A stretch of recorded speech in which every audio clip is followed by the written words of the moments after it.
بسم اللہ الرحمن الرحیم صلی اللہ علیہ وآلہ وسلم۔ قرآن مجید فرقان حمید میں اللہ رب العزت کا ارشاد گرامی ہے، میاں بیوی کے بارے میں فرمایا کہ تم ایک دوسرے کے لیے لباس ہو، پردہ ہو، یعنی کہ ان کے عیب آپ نے کسی کے سامنے ظاہر نہیں کرنے اور آپ کے عیب وہ کسی کے سامنے ظاہر نہیں کریں گے۔ نبی کریم صلی اللہ علیہ وآلہ وسلم کی جو زندگی ہے نا، وہ ہمارے لیے ایک مشعل راہ ہے۔ اگر ہم اس کے مطابق اپنی زندگی بسر کریں گے تو ہمارے لیے راحت ہی راحتیں ہیں، چین ہی چین ہے۔ بالخصوص آج اگر ازدواجی زندگی کی بات کی جائے، میاں بیوی کی زندگی کی بات کی جائے، اگر ہم اسی زندگی میں جناب نبی کریم صلی اللہ علیہ وآلہ وسلم کو لے آئیں گے تو ہماری زندگی جو ہے وہ بالکل بہترین اور پرسکون ہو جائے گی۔ اکثر گھروں میں میاں بیوی کی لڑائی نہیں ختم ہوتی، میاں بیوی کے جھگڑے نہیں ختم ہوتے، الزام آ جاتا ہے ماں باپ پر، آپ نے ہم سے پوچھا کیوں نہیں ہے رشتہ کرتے وقت، ہمارا مزاج نہیں ملتا۔ یہ ہے بھائی، مزاج کیوں نہیں ملتا؟ کیا وہ ڈنگر ہے یا تو انسان ہے؟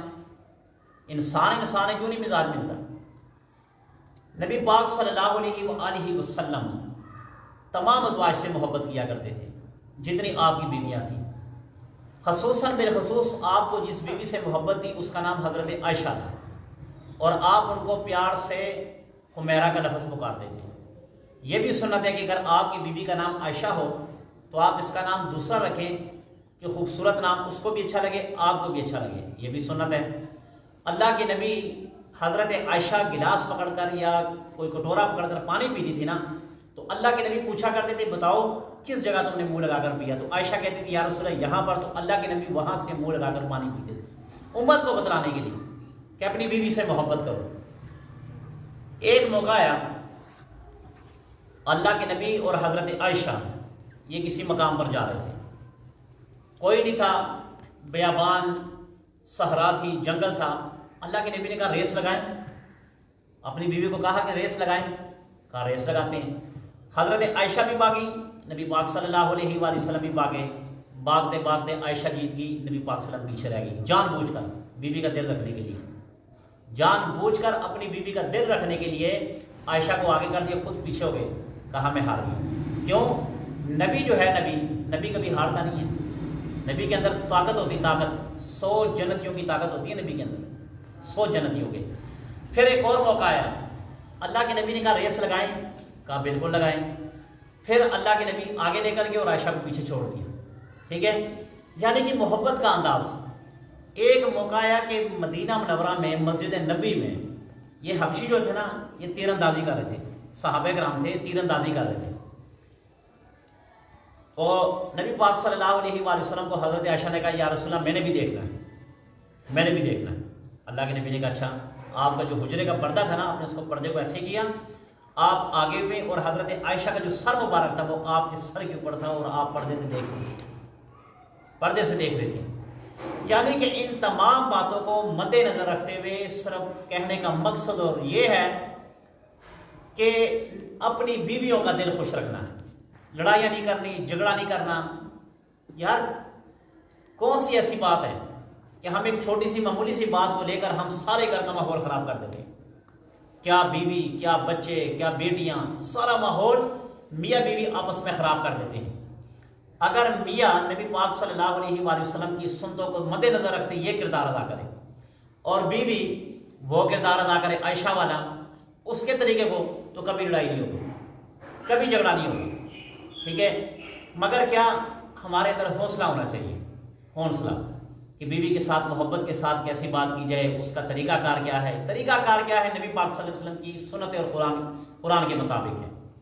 مگر آج گھر گھر میں دیکھو، کئی گھرانوں میں دیکھو اجاڑ پڑا ہوا ہے، بندہ جاتا ہے گھر میں تو خاوند جو ہے نا اس کو کوئی پوچھتا نہیں ہے، اس کو پانی کے لیے نہیں پوچھا جاتا، کھانے کے لیے نہیں پوچھا جاتا، لباس کے لیے نہیں پوچھا جاتا۔ کیوں نہیں پوچھا جاتا؟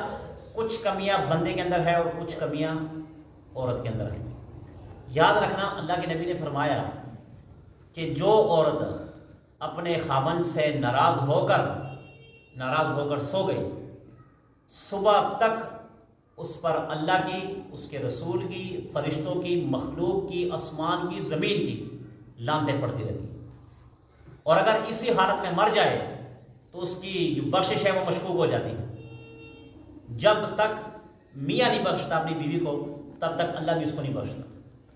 جب تک اس کا خاوند اس کو معاف نہ کر دے تو عورت کی بھی بخشش نہیں ہوتی۔ یہ جو ہے نا مجازی، اللہ کے نبی کے پاس صحابہ، یا رسول اللہ ہم نے دیکھا کہ شام کا جو بادشاہ ہے اپنے لوگوں سے سجدہ کرواتا ہے، تو یا رسول اللہ آپ تو بادشاہوں کے بادشاہ ہیں، آپ تو رحمت للعالمین ہیں، ہم آپ کو سجدہ کرنا چاہتے ہیں۔ اللہ کے نبی نے فرمایا روک دو، اگر اس دنیا کائنات میں اللہ کے علاوہ کسی اور کو سجدہ کرنے کا حق ہوتا، اس دنیا کائنات میں اللہ کے علاوہ کسی اور کو سجدہ کرنے کا حق ہوتا، تو اللہ کے نبی نے فرمایا کہ میں عورت کو حکم دیتا کہ وہ اپنے خاوند کو سجدہ کرے، مگر سجدے کا حکم نہیں ہے۔ یعنی کہ اتنی تعظیم میاں کو ہے، اتنی تعظیم کہ سجدہ اگر کرنا چاہو، اگر دنیا میں اللہ کے علاوہ کسی اور کا سجدہ ہوتا تو عورت کو میں حکم دیتا کہ اپنے شوہر کو سجدہ کیا کرے۔ یعنی کہ کیا تعظیم مرد کے بارے میں، مگر عورت کو بھی سمجھنے کی کوشش۔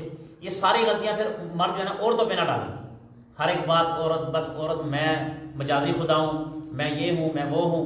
بھئی اگر جتنی آپ کی فضیلت آئی ہے اتنی عورت کی بھی فضیلت آئی ہے۔ اگر ہم صرف اپنے اس مائنڈ کو نا، اس میں صرف ایک چھوٹا سا ایک پرزہ ہم اس پہ فٹ کر لیں، وہ کون سا کہ دیکھیں جب عورت ہے نا، عورت شادی کر کے آتی نا، وہ آپ کے لیے اپنی ماں کو چھوڑ دیتی ہے، اپنے باپ کو چھوڑ دیتی ہے، اپنے خاندان کو، اپنے بھائیوں کو، تمام تر رشتوں کو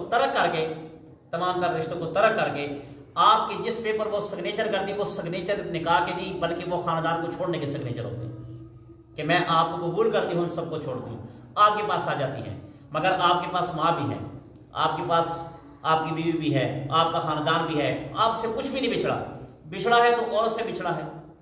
اب آپ یہاں پہ ہیں، بیوی آپ کی کراچی کے ہے، تو کراچی سے جب وہ لاہور آتی ہے آپ کے لیے آئی نا، اب وہ آپ کے گھر میں آ کر بیٹھی ہے، صرف آپ کے لیے آ کر بیٹھی، اور اگر آپ بھی اس کے ساتھ ایسا رویہ اور سلوک کریں گے تو یہ سراسر ظلم ہے، اور اس میں مرد کی پکڑ ہوگی، مرد کی۔ یاد رکھنا، جو عورت اپنے خاوند کے تابع دار اور فرما بردار ہو، نبی پاک صلی اللہ علیہ وآلہ وسلم کے ارشاد گرامی ہے کہ قیامت کے دن جو حور ہے نا، یہ حور اس عورت کا مقابلہ نہیں کر سکتی، اس کا حسن جو ہے وہ حور سے 70 گنا زیادہ ہوگا۔ حور جو ہے جنت کی حور، اس کے بارے میں ہے کہ اگر اس کا ایک کالا بال آسمان سے لٹکا دیا جائے تو دنیا بھر میں اندھیرا ہی اندھیرا ہو جائے گا، اور اگر اس کا ایک ناخن لٹکا دیا جائے تو دنیا بھر میں روشنی ہی روشنی ہو جائے گی۔ اتنا اس کا حسن ہے، اتنا حسن ہے اللہ نے اس کو دیا ہے۔ مگر کیا کہ اگر دنیا کی عورت نیک ہو، صالح ہو، اپنی خاوند کی فرما بردار ہو، تو قیامت کے دن وہ کیا ہوگی؟ اپنے میاں کے لیے ان حوروں سے بہتر اور خوبصورت حسن والی ہو۔